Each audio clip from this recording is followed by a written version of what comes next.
Hello learners, welcome to this video lesson. Today we are going to discuss another topic of your course. The title of this topic is Education During Modern Time, particularly in post-independence period. As you know that we are discussing different topics that is included in your course. Course code is BESC 131 and course title is Education, Concept, Nature and Perspectives. Before starting our discussion, let me to introduce myself. I Dr. Niradhar De, Associate Professor, School of Education, Indira Gandhi National Open University, welcome you all to this video lesson. As you know that presently we are in the fourth module of your course. Title of this module is Historical Developments of Education, an Overview. In this module you will find 5 different important lessons are there. First lesson is education during ancient time, second is education during medieval period, third lesson is education during modern time, that is particularly in pre-independence period, then fourth is education during modern time, that is particularly in post-independence period, and the fifth lesson is recommendations of National Education Policy, that is NEP 2020.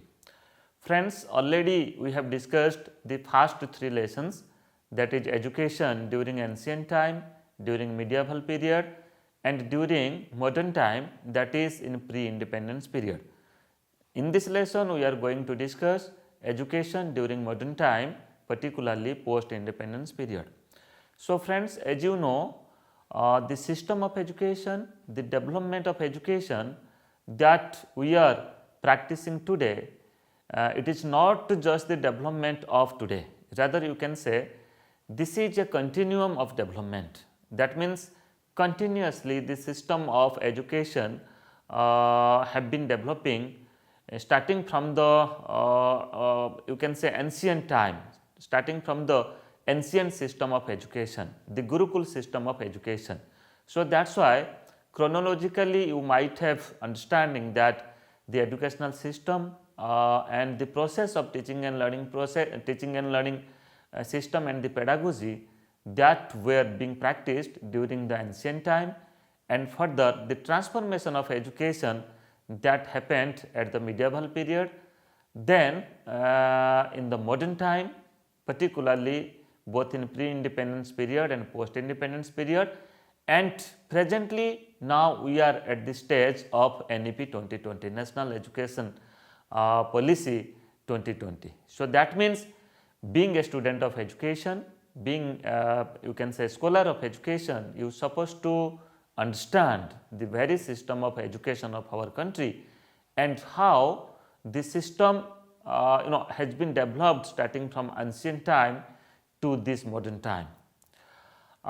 Before starting our discussion, let me to focus upon some of the learning outcomes, and I am very much hopeful that after going through this lesson and after going through the part content that is given in this module of your course, you will be able to acquaint yourself about developments of education during post-independence period. Then further you will be able to describe the recommendations of different education commissions set up during post-independence period, and you will be able to critically analyze the developments of education during the post-independence period. So the 3 learning outcomes that you are supposed to achieve, that is first of all you have to acquaint yourself, then you will be able to describe, then further you will be able to critically analyze the developments of education during the post-independence period.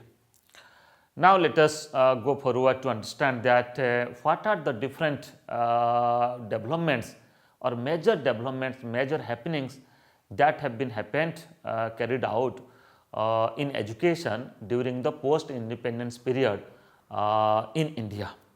First of all, this lesson will be focusing upon the recommendations of University Education Commission 1948-49, as this is the first education commission in independent India. That the second is Secondary Education Commission, which is very much focused upon the system and the development of secondary education in India. That was this commission was set up in 1950-53.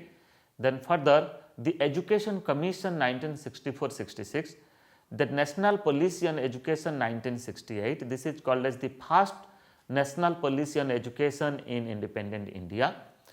Then further National Policy on Education 1986, that is called as NPE 1986. This is the second national policy on education in independent India. Then further revised National Policy on Education 1992. This is not an independent you can say commission, rather this is the revised version of the National Policy on Education 1986. Then further the another development is 5-year plans.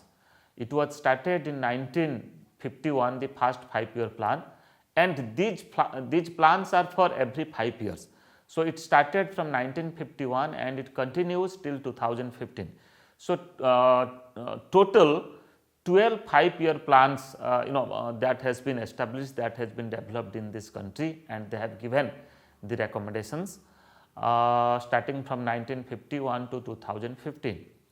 And in 2015 the recent development, that is the establishment of Niti Aayog. Okay. So, Niti Aayog took the place of Planning Commission. So, you can say this is the transformation version of Planning Commission, that is Niti Aayog. We will also discuss here. Then further Education as Fundamental Right, that is called as Right to Education Act 2009. So, this is also another important development in independent India. Here education, especially elementary education, become a fundamental right of the children of this country. Okay. And further the recent development that I was talking earlier, that is National Education Policy NEP 2020. We will also go through the major recommendations, the major philosophy and the major fundamental principles of the National Education Policy 2020. So, friends, lot of things we have to cover in a very short period of time in this video lesson. So, I will just go through the overviews of a brief overview about different commissions and different developments, and I request all our learners you should go through the learning materials which is provided to you, and definitely I am sure that you will understand it. First of all, now let us focus upon the University Education Commission 1948-49. As I have already said that this is the first Education Commission of independent India, that was in the name of University Education Commission, that was established or set up in 1948 and 49. University Education Commission 1948-49 was appointed under the chairmanship of Dr. Sarvapalli Radhakrishnan, the second president of India. Okay. And further University Education Commission was popularly known as Radhakrishnan Commission, as Dr. Sarvapalli Radhakrishnan was the chairperson of University Education Commission. If I will go through the major recommendations of University Education Commission, we find these major points, just like the recommendations are based upon maintenance of the highest standards of teaching, research and examination, especially in the universities and colleges under their control. So, try to understand that how to maintain a quality higher education or a highest standard of teaching in higher education system and research in higher education system was one of the very important recommendations of University Education Commission 1948-49. Further, the other recommendations are just like courses of study in the universities with special reference to the maintenance of a sound balance between the humanities and science. So, how to maintain humanities based disciplines or subjects and science based disciplines and subjects, especially in the university system. Okay. So, that the students will be attracted, so that the students will be motivated to study either in science stream or in humanities stream as per their own attitude, as per their own interest. Then further, standards of admission to university courses through entrance examination. So, it was the recommendation that there should be certain standard mechanism, quality mechanism for admitting the students, especially in the higher education system, because at that time you must have realized that a few section of the society were truly coming to get higher education. Okay, and for the time and again this has also been realized that the number of students those who are coming to higher education system, it got gradually in an increasing order. So that is why to select a group of learners, a group of scholars, those are really interested in higher education, those are really want to contribute something in higher education system. So that is why the standard procedure or the standard recommendation was given that the admission will be taken with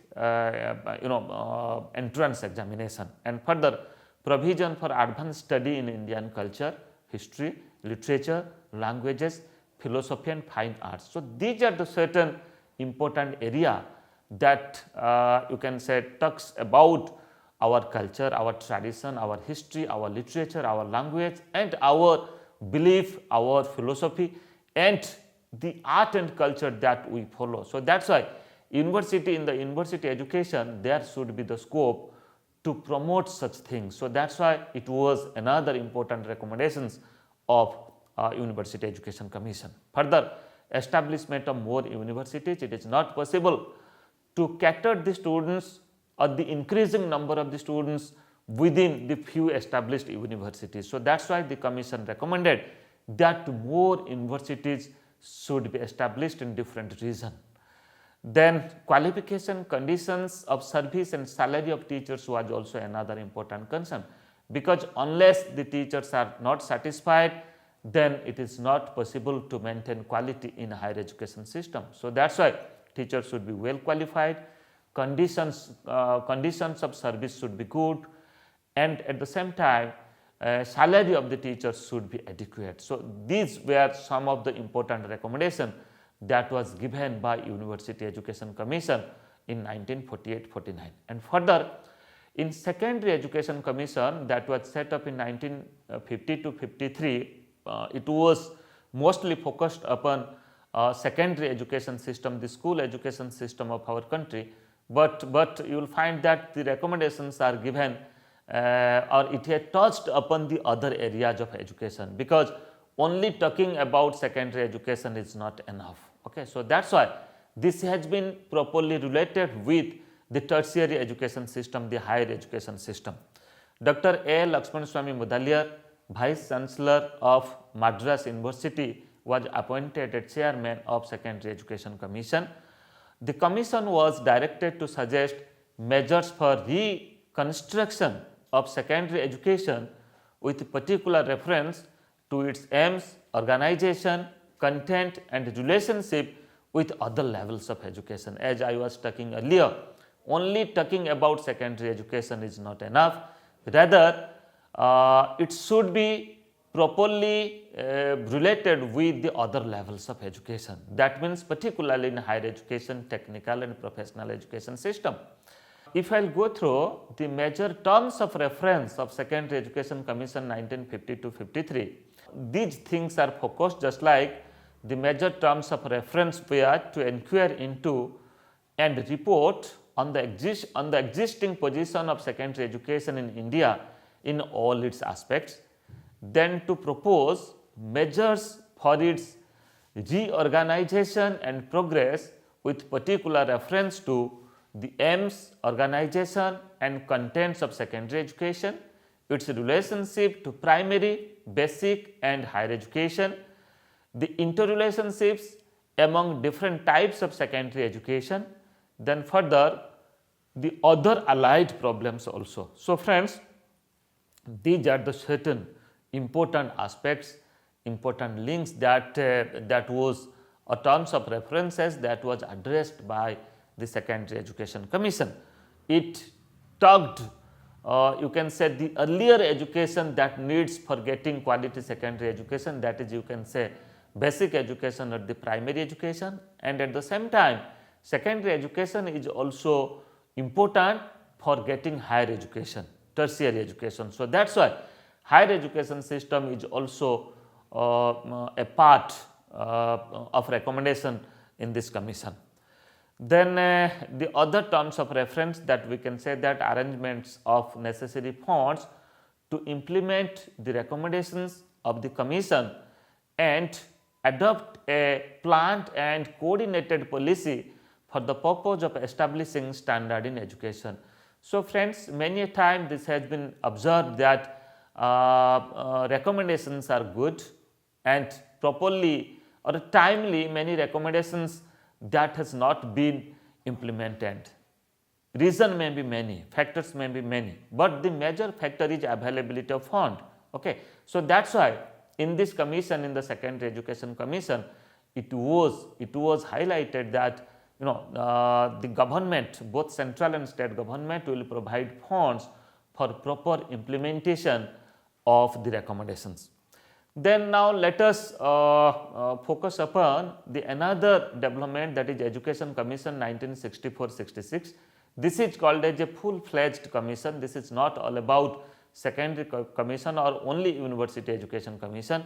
Rather, it touches upon education at all standards, education at all stages, okay, starting from school education to higher education. The Education Commission 1964-66 was established under the chairmanship of Dr. D.S. Kothari, which is popularly known as Kothari Commission, as Dr. D.S. Kothari was the chairman of this commission. So, that is why this commission is popularly known as Kothari Commission. The main objective of this commission was to access the whole educational system in India, as I was talking earlier. This is not a piecemeal. Education is not just like to understand education system in our country, we should understand the entire system. So, that is why the whole educational system was addressed by this Education Commission 1964-66. The report comprises recommendations of all aspects of education.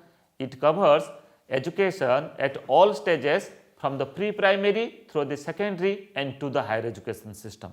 The Commission's recommendations covered different areas such as reforms in education, then reforms needed in education during a language policy, structure and quality in education, various aspects of school education including achieving the universal retention. Friends, at that time it was the major concern of India that how to retain or how to increase enrollment.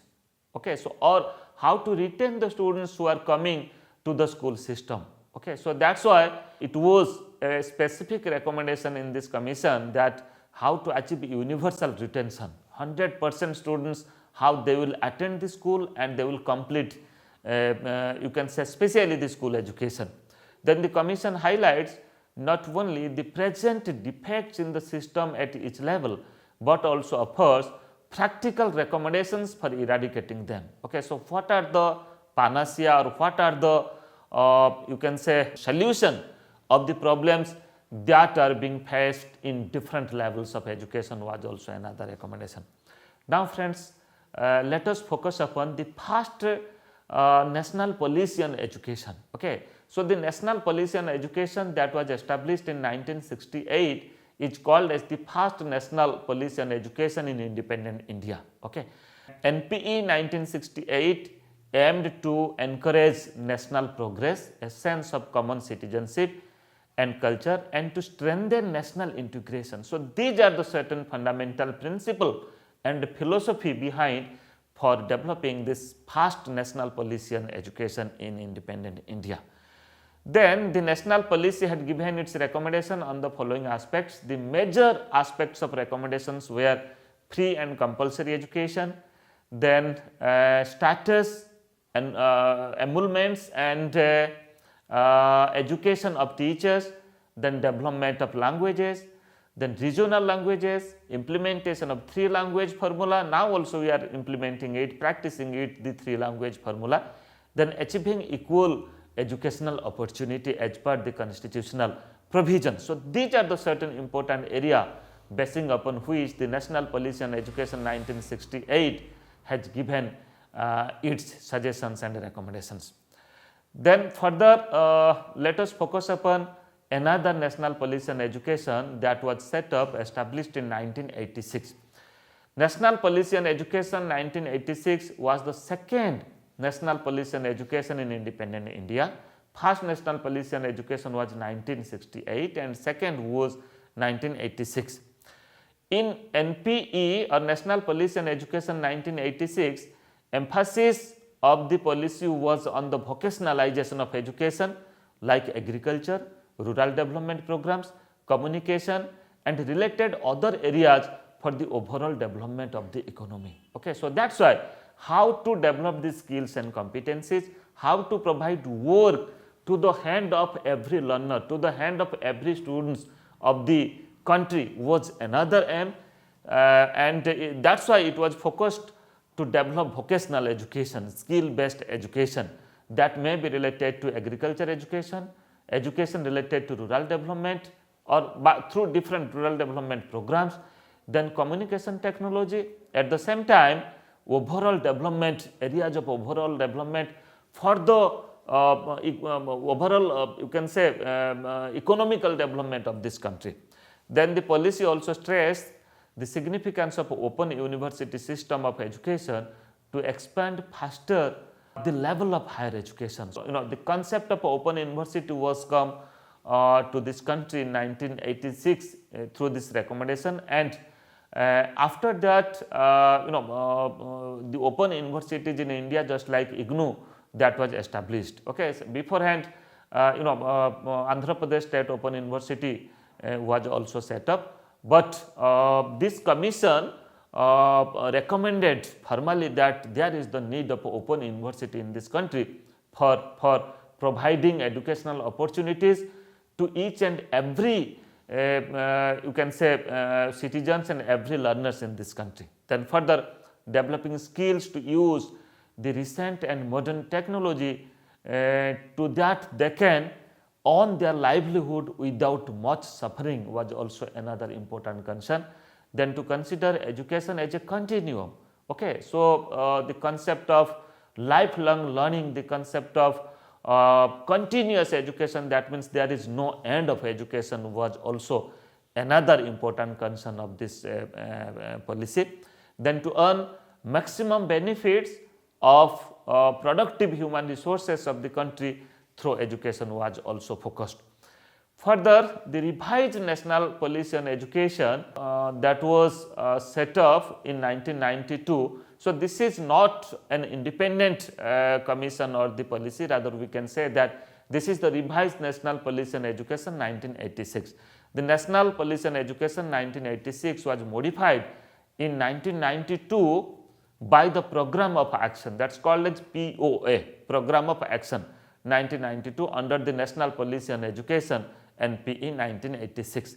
The revised recommendations were implemented on certain aspects just like maintain equity, social justice and education, early childhood care and education, adult and continuing education, education and right to work. So, how to provide work to each and every individual's hand was also another important concern in POA, Program of Action of National Policy on Education 1986.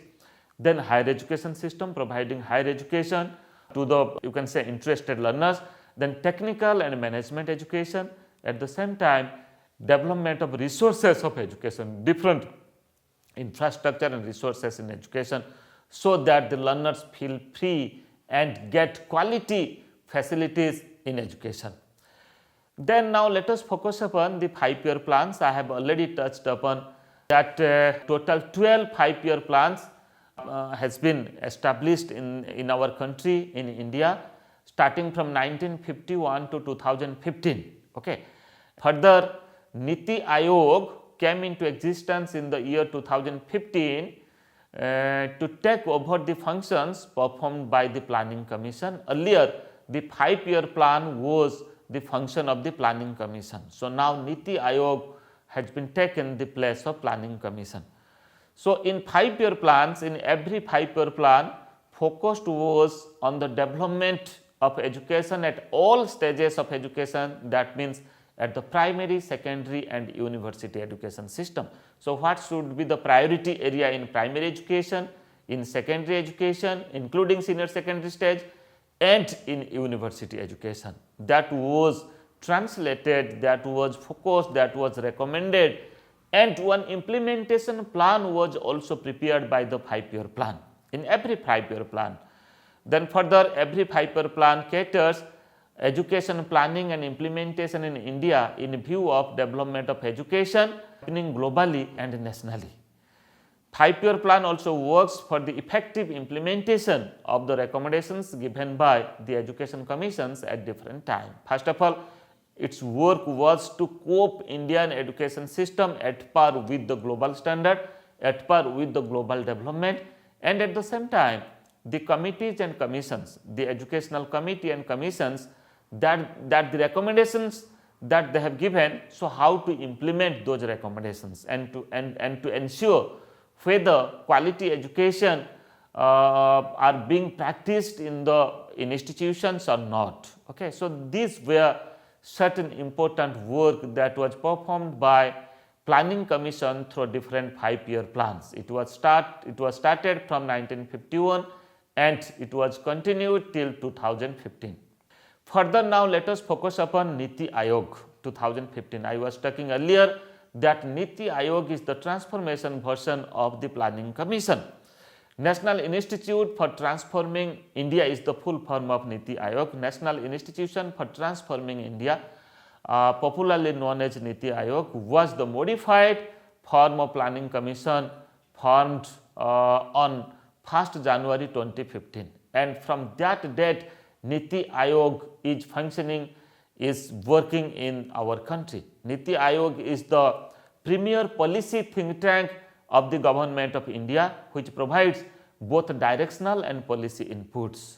It directs the government, at the same time it also develops certain policies for development of education. Niti Aayog follows the bottom to top approach, not top to bottom approach. Starting from the grassroots level, it understands that whether the development, whether the you can say the recommendations are implemented or not. So, that is why bottom to top approach in which state can influence the decision of the center. So, here state government are given adequate importance in Niti Aayog, so that they can go through the recommendations, they can go through the different developments, and they can also suggest for particular development of their state. The Niti Aayog consists of Prime Minister of India as the chairperson, vice chairperson, then chief executive officer CEO, then permanent members, ex officio and chief ministers and lieutenant governors, and specially invitees were the members of Niti Aayog. Now, let us focus upon what are the functions that the Niti Aayog performs. First of all, its function is to evolve a shared vision of national development, priorities, sectors and strategies with the active involvement of states in the light of national objectives.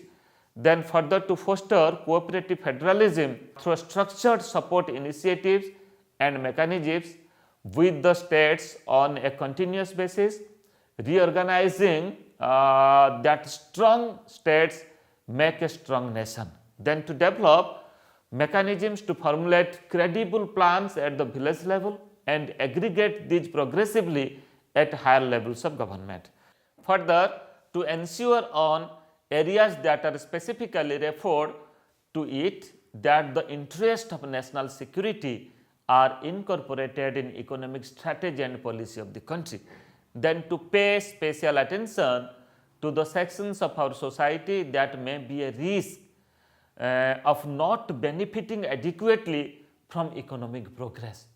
Further, the other functions are to design strategic and long-term policy frameworks for national development, to create a knowledge, innovation and entrepreneurship support system, then to offer a platform for resolution of intersectoral and interdepartmental issues in order to accelerate the implementation of the development agenda, then to maintain a state-of-the-art resource center for overall developments in all sectors. Niti Aayog realizes that unless we have the resources, unless we have the infrastructure or the establishment of infrastructure, then it is not possible for the national development. It may be education, it may be economy and other types of development also. So, that is why there is the need of state of the art resource center in the country. Then further, to actively monitor and evaluate the implementation of programs and initiatives, and to focus on technology upgradation and capacity building for implementation of programs and initiatives are other major functions of the Niti Aayog. Further, now let us focus upon the recent development, that is education as a fundamental right, that is called as RTE Act 2009. The 86th constitutional amendment was made in 2002 and inserted Article 21A in the Constitution of India to make education as a fundamental right, especially at the elementary education system. That means starting from class 1 to class 8, and its age appropriation is from class you can say age 6 to 14. The right to children to free and compulsory education or right to education RTE Act was enacted by the Parliament of India in 2009 and came into effect on 1st April 2010. It provides the children the right of free and compulsory education in the age group of 6 to 14. It is the responsibility for the state governments and local bodies to ensure that every child gets education in a school in the neighborhood.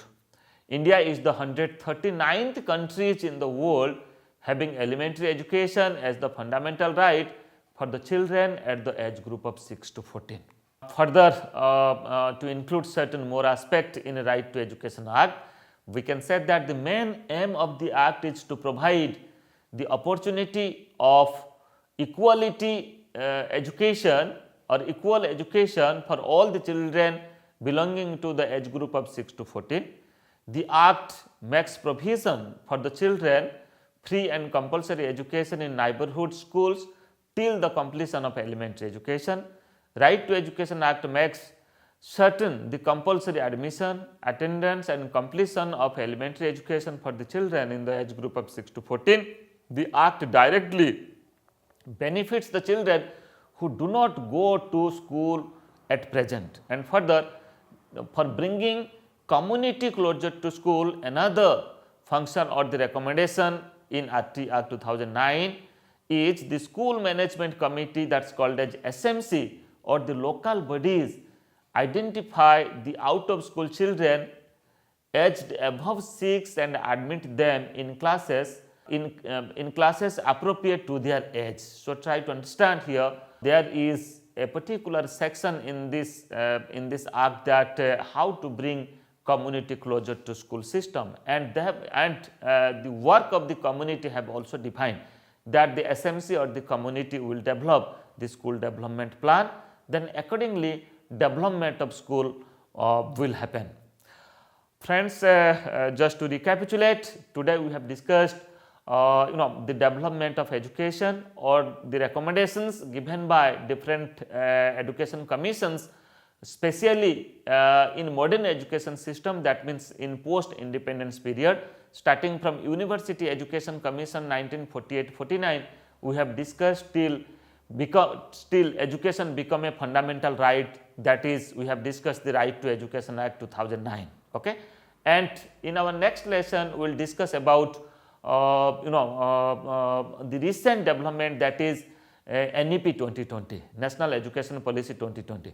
So, before ending this session, let me to focus upon certain questions for your practice, just like after going through this video lesson and content which is given in your module.